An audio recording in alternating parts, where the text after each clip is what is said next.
afternoon, everyone, and obviously I'm very popular. So look, based on my brief intro this afternoon, or this morning, should I say, it's that time of day already, you saw a brief teaser of some of the themes that I'm going to reflect on for the next sort of 15 to 20 minutes. It has been a journey for us over the last sort of 7 or 8 years. But there's a couple of areas I really want to touch upon that were really key drivers to push us on across our global businesses and affect change and get our businesses to really adopt and adapt the MetricStream application. So first thing is a brief intro again about the company. We have been on a long journey. GRC didn't start in 1959, we're pleased to know. But the last 10 years have been a significant change for us in terms of our innovation and technology space. And as I mentioned also this morning, the nucleus of that and the genesis was how we evolve and mature our safety management system or SMS. So as reflected on before, the majority of the people at this conference are from the finance sector and banking. We are slightly different, but the principles are very much the same in which we operate and manage our GRC portfolio.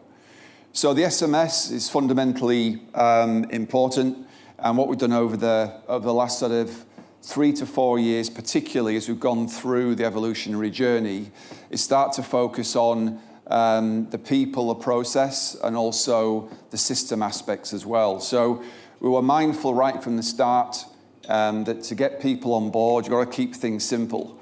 And the worst thing you can do within what we do as health and safety professionals and environment as well is overcomplicate how to contribute and commit to health, safety, and environment. So as an organization, we have a corporate goal, which is this here, which is to attain a best-in-class corporate HSE system. So what does that mean? That allows us to benchmark, ultimately, how we're performing versus our competitors. So some names out there would be Menzies, NAS, Swissport, and SATS as well, just to give some indications. But to achieve that, we have some very rigid, smart goals and objectives, and our dnata hub platform is central to achieving that. So the beginning was 2015, where we implemented or adopted the incident management module. So really basic things like how to report a hazard that's out there, whether it be in a cargo shed, whether it be during aircraft loading activities, wherever it might be. So that was getting the fundamentals in place, but also getting early adopters. So it was important to go out and speak to our businesses and understand what they wanted from the product. And the key overriding theme was really keeping it simple and practical for the front line to use. So 25,000 users currently are using the application. So it's a large number that we have to manage, but there's also keen advocacy within our business to continue to evolve the number of users that we had. So that was the beginning and setting the platform up. And that was also coupled with the next phase in our global expansion. So we brought the likes of our catering and retail division and the travel group on board as well. So we have 3 core divisions, so those 2 in airport operations, and they all come with their own inherent risk profiles. So global expansion was the key. So the challenges that come with that. So the first thing is we've got many different cultures around the world. So if you work in Brazil, Portuguese is your first language. If you work in the likes of Zanzibar, for example, we have lots of different varieties out there. So once we'd understood that, the next part of that was was training.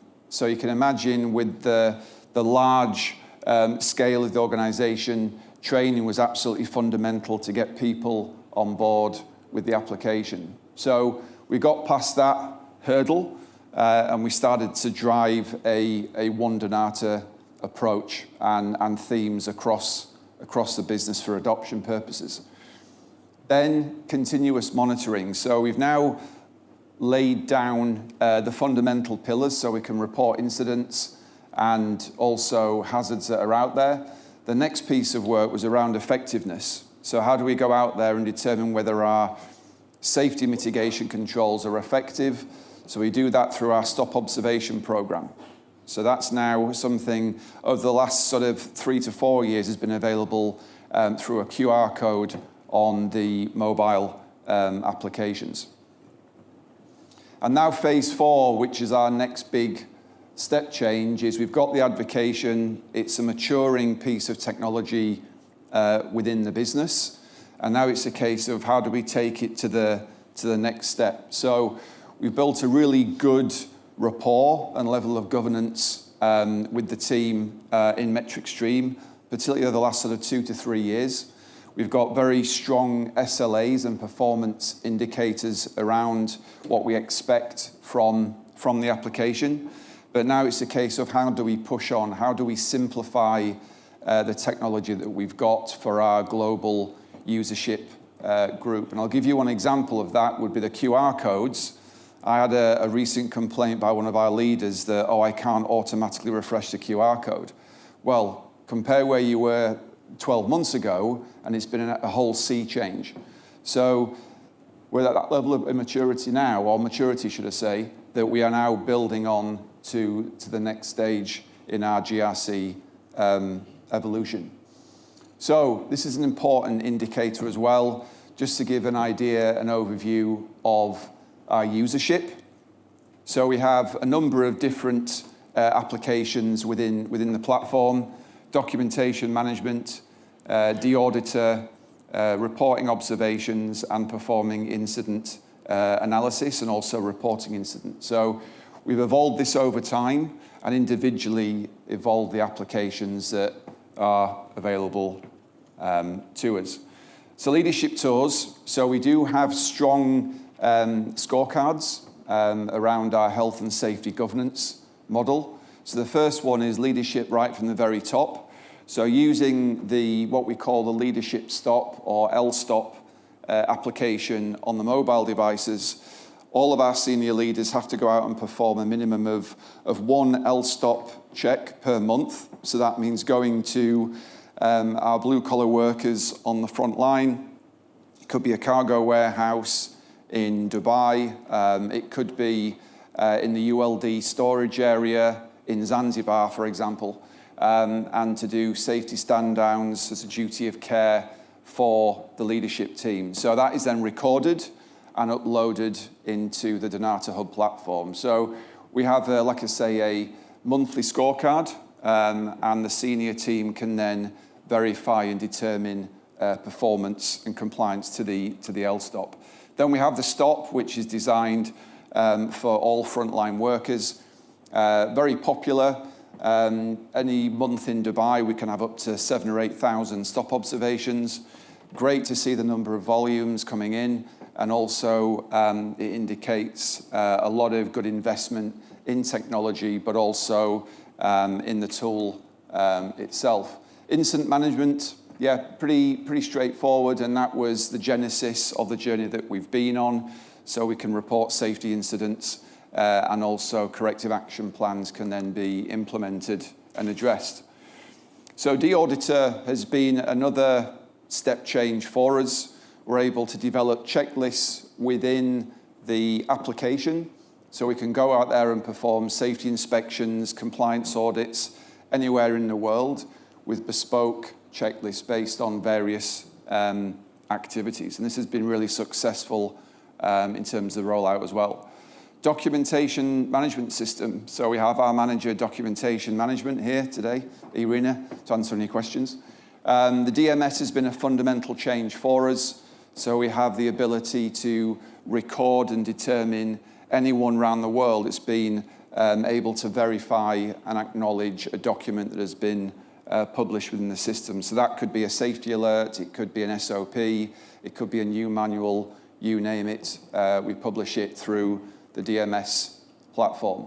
And then moving forward as we go through phase 4 and beyond, using historical data, we're now coming to the point where we're looking at how do we harness that to move towards a predictive approach. It's going to take time, 2, 3, 4 years perhaps. And the quality of the data is essential to reach the objective. But that's where we're going as an organization. And we have regular check-ins with our enterprise team within the group to push us down that journey. Okay, so just in terms of how we've got here really, and some of the 4 key areas.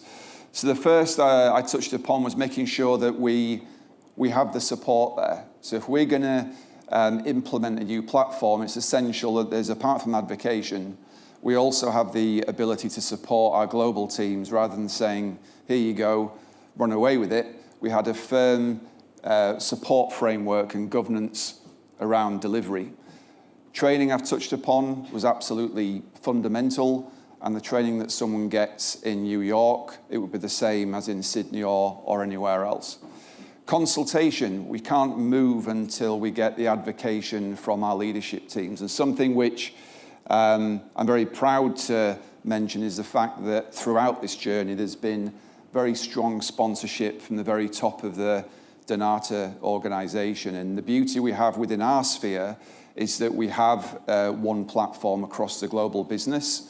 So we've got consistency and harmonization in our approach. But also continuous improvement as well is fundamental. And I've mentioned some of the initiatives that we're currently working through over the course of the next 6 to 12 months. So Euphrates is a project that's just been kicked off in the last 3 to 4 weeks. I don't know if Rahul's here or not, but we have an objective to hopefully roll this out by April next year, so no pressure on yourself, Rahul. But this will take us or enable us to move to the next step in our GRC evolution. And that is that. So I'll open the floor up to any questions. I've got 2 of my team here, if you've got anything more technical that you'd wish to ask. Or we'll move on. Did you do all of this in-house? Did you use consultants? Was it all? Yes, please. So your question is around the 2015 rollout was done all in-house or with consultation? Yeah, exactly. Just to land all of this change, was it all? Is that a question you can answer, Irina?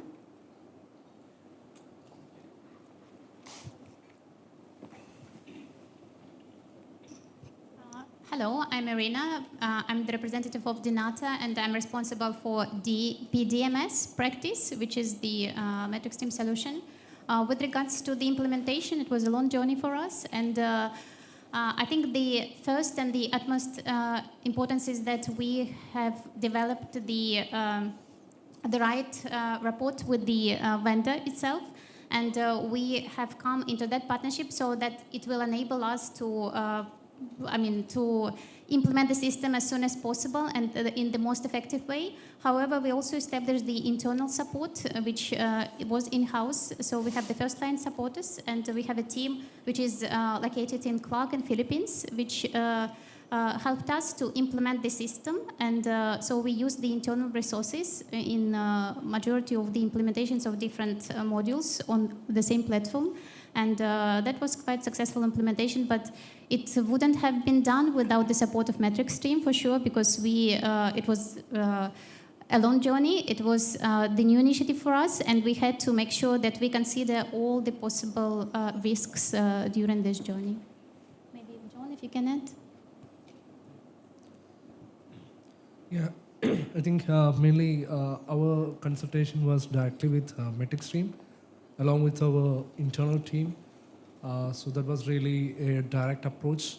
So during the implementation, it was really important that we get a direct support from product. So I believe that is one of our success of our implementation. Does that answer that question? Yes, it sounds like in-house with a strong relationship with vendor. Yeah. Thank you. Okay, hello. You showed a very nice architecture drawing with a lot of functionalities. Yeah, how did you get to this? Because yeah, I think you started first, okay, with the incident reporting. Is it this one? Yeah, no, it was the one with the this one, more like the auditor, the observation. Is this all built within MetricStream or also? It is. Okay. Over a period of time, not just overnight. So we did start with incident management, and then we sort of went on that journey. DMS, when was that launched? Yeah, it was launched in 2000. So the incident management was launched first. So we started with the safety-based risk management approach. Then when I was hired, we started the policy and document management system implementation, which has become the foundation for us, how we manage all the documents. And you may be surprised to hear that now, for example, when you go to some of the airports, you wouldn't understand, but MetricStream is used in some checking in. Some agents will be verifying some new policies coming from the airlines, which are uploaded by our teams into the system. So this was the second implementation. For all of the other implementations, for example, the auditor, we use part of the compliance management tool. So we made it smart. So we have some nuggets in different modules. And we use the survey module to start implementing checklist, for example. So that was the basis for us for the auditor.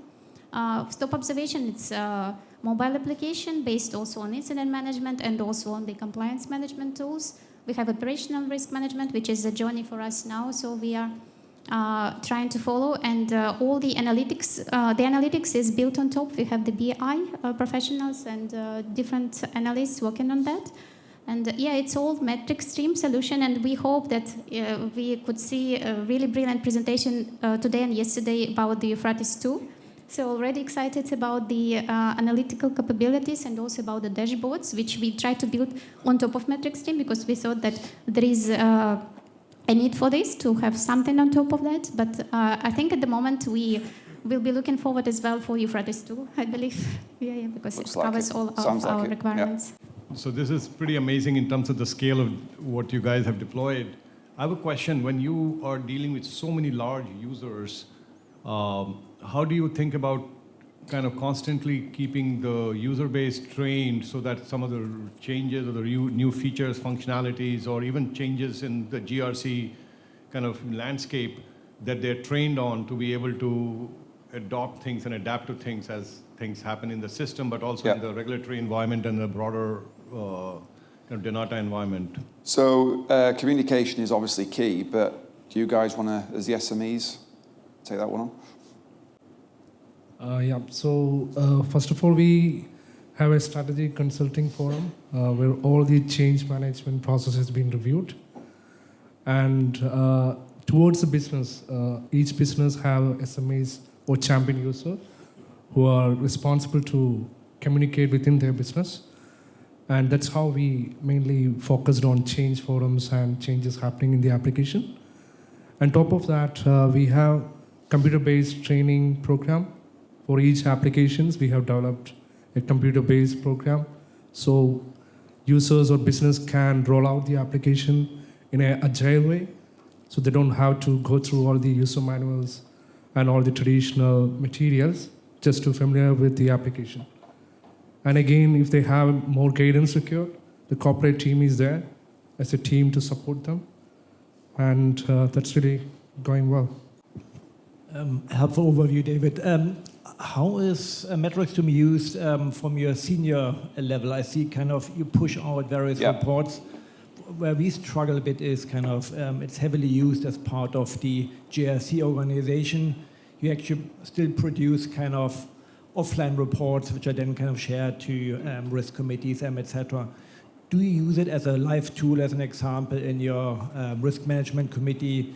Are your C-suite executives logging in and actually say, right, let me get a live picture of where we stand right now. So it's a very good question. Advocation has been very strong from the top.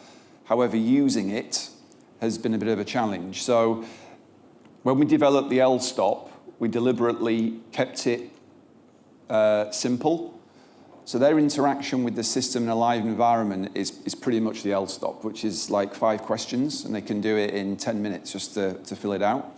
To answer your question about risk profiles, the data from this we upload into a Power BI environment, so we can provide regular risk insights into our XCOM, as we call them. So we have a monthly report called the HSE Business Report that goes out to all our businesses and leadership teams using the data from the dnata hub. And we have a quarterly risk committee, which is pretty much almost in a live environment in terms of the data. So they're pretty much up to date on what they need to know. If they don't, and that's my problem to deal with. But we've tried to keep it really simple. We don't need them to log into the system frequently. That's kind of myself and my team and the local businesses. So at XCOM level, it's pretty much, this is the limit of their interaction with the platform, pretty much. So a bit of a practical question then, because you're also saying here you have like 25,000 users in the system. And I'm thinking, how do you actually admin those 25,000 users? Because in your line of business, I would expect you have a lot of, changes and people moving in and out. Yeah. And how do you administer all of that in this setting? Very good question. That's one for you guys, I guess, isn't it? Yes, that's really a good question. Yeah, user access control process is really a difficult part. So what we have done is mainly using MetricStream system monitoring. We can review those access controls, and all the users are going through the Active Directory integrations. So all the in and out is responsibility of IT service. And once they came to the applications, again, we have a direct integration. So based on their roles, we are giving their activities and application access. And every quarterly base, we are reviewing that, how they are accessing or what are the activities they perform, and that is being reported. So it's a continuous process monitoring all their user access and activities. All right, yeah, the question is, are you using the single-dimensional organization structure or multi-dimensional? Yeah, so far our organization structure is designed in single-dimensional. In a tree structure, I hope you can relate it in MetricStream user interface. And we are in that process of moving towards that multi-dimensional, which is MS-DOS, and it requires a lot of efforts that all our historical data has to be updated with this new structure. So we are in discussion with MetricStream how we can adopt that. But so far, we are in single dimension.